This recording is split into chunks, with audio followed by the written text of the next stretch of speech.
Okay.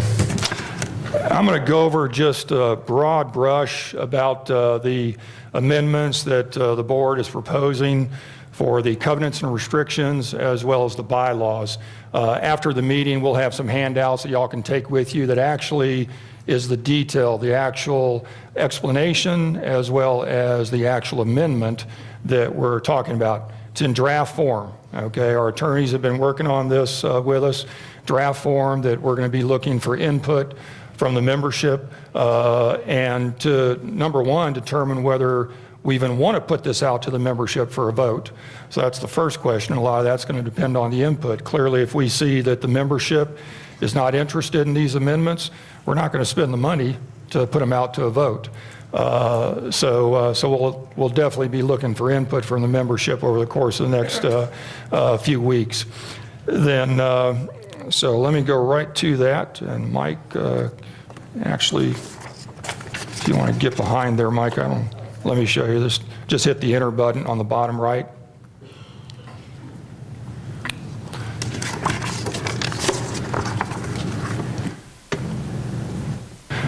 First one is non-judicial foreclosures.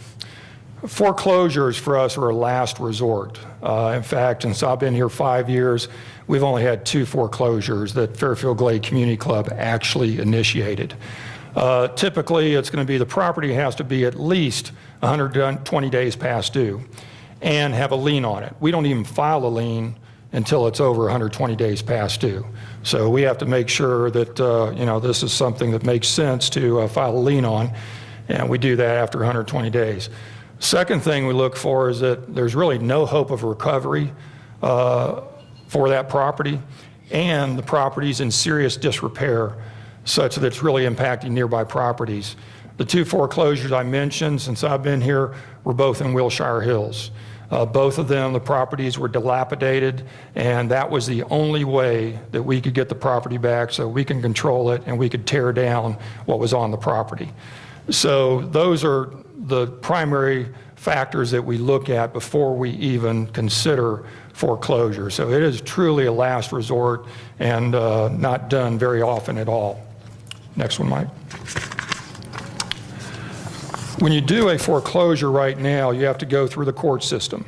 It's a judicial foreclosure.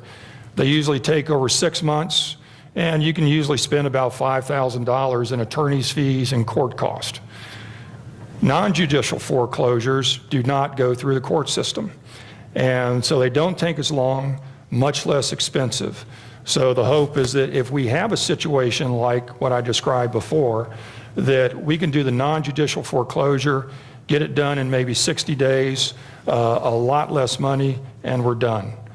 So that's why we're proposing to add the non-judicial foreclosure to the CNRs. And our attorney has been recommending this for a few years. Next, Mike. Next one is when we have an area, for example, recently we extended the sewer down on Amherst. Already had a road, but did not have sewer going all the way down to St. George Drive, and didn't have electric. So when we do that, and we determine as a community club that it makes sense for the growth of the community, then we have to front the cost for that extension of the sewer, as well as the clearing for VEC to put electric lines in. VEC takes care of the electric lines, but we have to pay for the clearing. So first thing is we think it's appropriate that we should be reimbursed by the lots that are benefited by that clearing whenever we have that situation. So we've got an amendment to allow that it would just be on a pro rata basis. $1,000 to do the clearing, 10 lots, each one pays us $100 after the fact. Take that back, it may even be before we do the work. So we'll figure that. Those are the details. Next, so go ahead, Mike.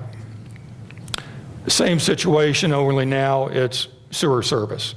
So again, the idea is that if we determine, like Amherst, that we really, it makes sense for us to extend the sewer to create some growth in that area, we should be reimbursed by the lot owners that are benefited by getting the availability fee. The availability fee says sewer is now available, you will pay this availability fee, and it's a standard amount that we change every year. It goes up every year. So again, lots get the benefit. Their lot is now more marketable because they have sewer available to them, so we ought to be reimbursed for that. So that's the concept behind that one. So these last two are basically the same, electrical service and sewer. Go ahead, Mike. Next one is rental properties. We're having more issues with rental properties, and currently the only rental rule we have is that for single-family dwellings, the minimum rental is 28 days. So you cannot rent your house for a week or even a few days or even 3 weeks. It's a minimum rental period of 28 days to avoid the transient nature of rentals, like a hotel. So right now we don't have anything specific in the CNRs that give the board the authority to promulgate rules for rentals. It's there in a general sense. Our attorney said we probably ought to add something that really gives the board the power to do this, and it's stated in the CNRs. So that's what we want to do, is add that to the CNRs, and then our attorney's actually working on some additional rules that we would implement. One of the things we talked about was just a requirement that if you have a tenant, you will notify the administration office. And if you don't, and we find out there's a tenant, there'll be an administrative fine for that, so that we actually know what's going on in the community and where the tenants are and what have you. So that's just one thing that we would be looking at. Another thing is if we have violations, maybe X number of violations, and again, the attorney's got to look at this. If there's X number of violations, or there's somebody is arrested at that residence, okay, then maybe that gives cause that the tenant is automatically, or the contract is automatically void, and the tenant has to be evicted. So we just want to look for some safeguards like that so we don't have as many issues with rental units as we do now. So that's the idea behind that. Go ahead, Mike. So those were the 4 CNRs amendments that you as the members would have to vote on. So again, we're going to try and get input from y'all over the course of the next 30 days or so, and then the board will make a decision as to whether they even put it out to a vote or not. Okay. All right, the next 2 are bylaws amendments, which the board can actually enact on their own. The members do not have to vote on these. The first one is to enable us to have electronic voting. More and more large-scale homeowners associations are doing electronic voting now. And so we'd like to try and implement that. We think over the long haul it'll be more cost-effective than the manual votes that we're doing right now. So you'd still have a CPA firm involved, or the voting company. They actually control everything. So we're out of it, other than supplying them the list of email addresses and things of that nature. There's always going to be an opportunity for people to do manual votes, but hopefully the vast majority of people will do electronic voting. So that's the first one. Mike, go ahead, next one. Next one, as we experienced this year, didn't experience it, but we could have a situation where we have no candidates running for the board. Harry Price this year was an incumbent, and he wanted to run again. But if Harry said, no, I've had enough, I don't want to run again, we would have had nobody running for the board. There's nothing clear in the bylaws that say, how do you handle that situation? So our attorney is recommending that we actually have an amendment to the bylaws that in essence, when that happens, the board will appoint somebody to the board. So that's what that is. Again, these are, we'll have handouts for you at the end, and that you can take with you. It's like 7 or 8 pages. And so y'all can pick those up at the back.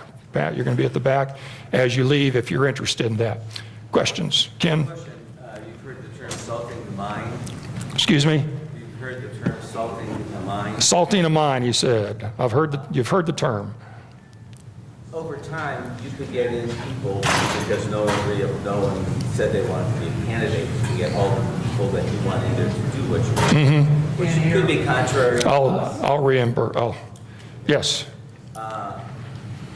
should not, if you appoint someone, allow us to confirm that appointment? That's something we can look at. Yeah, so I'll ask the attorneys about that. Yeah. Oh, I'm sorry, Dwight.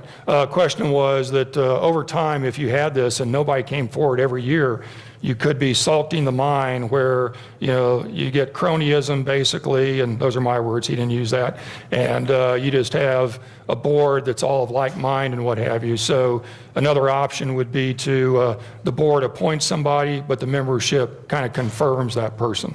So we can look at that and see if that makes sense. If you could go to the microphone so I don't have to repeat your questions. Betsy? Bob, I have a question about foreclosures. There's a home on Edgemere Drive in my block watch that was foreclosed upon. I've been working with the board and the ACC to see that the property is maintained. How does that work as far as what you're talking about doing? Are you talking about only being arrears to us in their dues? Or how does that work then when it involves somebody who's not paying their mortgage and that kind of thing? Yeah, the foreclosures we're talking about is when they're in arrears to us for dues. Okay, The thank you. foreclosure you're mentioning, that's a bank foreclosure. Thank you. And that's one of the issues. When a bank forecloses on a property, all of our past dues that are owed to us get wiped clean. So we don't get those money. So there may be a situation where we even look at that and say, you know what, to protect our interest and given what's going on, and we know they're getting ready to foreclose, that maybe we step in and foreclose to kind of start that ball rolling, and we may be able to get some more money out of it. But that's something that, again, I would do that very cautiously. So, yes, ma'am. Hi, my name is Pamela Hennis, and I live on Lakeshore Drive. I'm trying to understand or have a clarification on the electric and the sewer. When you do pay for the electric and the sewer now, does that mean that we as the homeowners association is paying for that sewer and that electric, or is that Fairfield Glade, not the homeowners association? Well, like for Amherst, where we extended that is Fairfield Glade Community Club, which is the homeowners association, paid for that sewer extension as well as the clearing. Actually, we haven't done the clearing for this very reason. We have not done the clearing for electrical. We're going to let the builders do it as they want to build a house. But if we were in a situation where we did have to do the clearing, then we want to get reimbursed from the property owners that own that individual lot. But what I'm trying to understand is that there are many people who have bought lots in the past. They've been paying their $50 a month in anticipation of building a home. And when they bought those lots, they were told there would be sewer and there would be electric. So what I don't want to see the homeowners association get involved in is a legal tussle between someone who owes a lot and has been owning it for 20 years and paying $50 a month, expecting sewer and water, and then passing something in the homeowners association that says to them, sorry, now you have to pay for it. Do you understand what I'm saying, yeah, Bob? well, even right now, if we put it out to a vote of the individuals in that neighborhood, and 75% of those individuals said, yes, we want to see the sewer extended and we're willing to pay for it, they would all be charged for that sewer extension. So if they have not already paid an availability fee, they need to pay an availability fee once sewer is in there. So whether they can be paying dues for the last 40 years, but never have paid an availability fee. And that fee is strictly so that sewer is available to my lot. So. That's what I don't want us as a unit to be involved in, this legal situation, because there are people that bought lots, and when they bought it, it said there would be sewer and there would be power. Right. So if we pass this, are we getting involved in something that has nothing to do with any of us and everything to do with We have that situation right now. You know, if we wanted to charge somebody an availability fee, and they said, well, no, 40 years ago, they told me that sewer's in, I don't have to pay anything else. They're still going to have to pay the availability fee. So really it's no different than the situation we have now. Yes, sir. We built about 5 years ago, and I'm sure that with our builder, I know with our builder, we paid the fee for bringing sewer and bringing electric to the house. Yes. One issue that I'm really frustrated about is when you did this redoing of chip and seal, of the roads, and they came down our street. They stopped at the house before us, okay? And they said, and then there's a lot between us from where we built. So there's a lot in between and then our house. And they only did chip and seal up to the original house that was there like for 22 years. And all of a sudden, there's no chip and seal to our house. Again, like saying there's a lot in between. And then I talked to whoever I talked to, and they said 5 years ago, the county, blah, blah, blah, said that they're, you know, I have to pay the cost for chip and seal or for the road, you know, from the existing house that was there to my lot. And I'm just a little frustrated because now we've got, you know, grass growing and we don't have chip and seal. And when it rains, we've got potholes and this, that, and the other thing. What's the deal on, you know, all of a sudden, you know. But you say you've never had chip and seal in front of your house, though, correct? Never. And then Okay, there's the yeah. lot in between it doesn't have chip and seal. Yeah, the way it works is that we as a community association typically do not do new roads, especially new roads in areas where there are already homes, okay? So it's the responsibility of the property owner, builder, or even the county to do new roads in areas where there are existing homes. Now, when Fairfield Homes does a new neighborhood, they actually put in new roads as the builder, developer, and that's just all part of the cost that they're going to pass on, you know, to the individual home purchases. But we do not develop new roads. That's either county, lot owner, or builder that does that. We will maintain them once they're done, but we don't install new roads Saying is typically. my builder should have informed me That's correct. that the chip and seal from the existing house that was there, the empty lot, and then my lot, I would have had to pay for not only my lot, but the middle lot in between. Right. And I pretty much lost out because my builder didn't inform me on that. But that's the way it works. That's correct. Okay, so if it ever has to be done, if I want to have it done, I'm going to be paying for it out of my own pocket. Is that what you're saying? That's correct. That's correct. Thank you. Yeah, and you're not the only Thank one. you very much. There are a few other areas like that, unfortunately. So, nothing over here. Yes, sir. Hey, Bob, I'm Leroy Cook. On your bylaws regarding the candidates, I believe, if I have read the CNRs correctly, that there is already existing language in the bylaws and the CNRs regarding vacancies. So I'm curious as to what your amendment will be and how it will read. Yeah, you'll have a copy, but you're right in that there's vacancies if a board member resigns or there's a death, heaven forbid. And so if you have a vacancy during the term, the board actually appoints a director in that situation.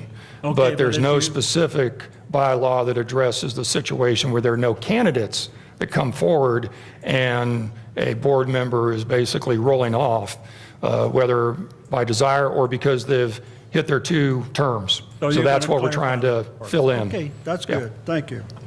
And on the, years ago, we had a situation where we got into voluntary compliance with the Attorney General. Will any of the, let's see, the foreclosures, will any of that be governed by the Attorney General's ruling? I'm not sure of that, but we'll double check with our attorney on that. Okay, all right, thank you. Okay. I don't see any other questions. One last thing before we adjourn, because that was the, really this is the final presentation. First National Bank is having their annual Customer Appreciation Day today, and they're serving lunch from 11 to 2 p.m. So I believe there's still time, if you're hungry, to go there. I think they're doing a barbecue lunch and what have you. So with that, we are, oops. Yeah, thank you very much for attending today. We really appreciate it.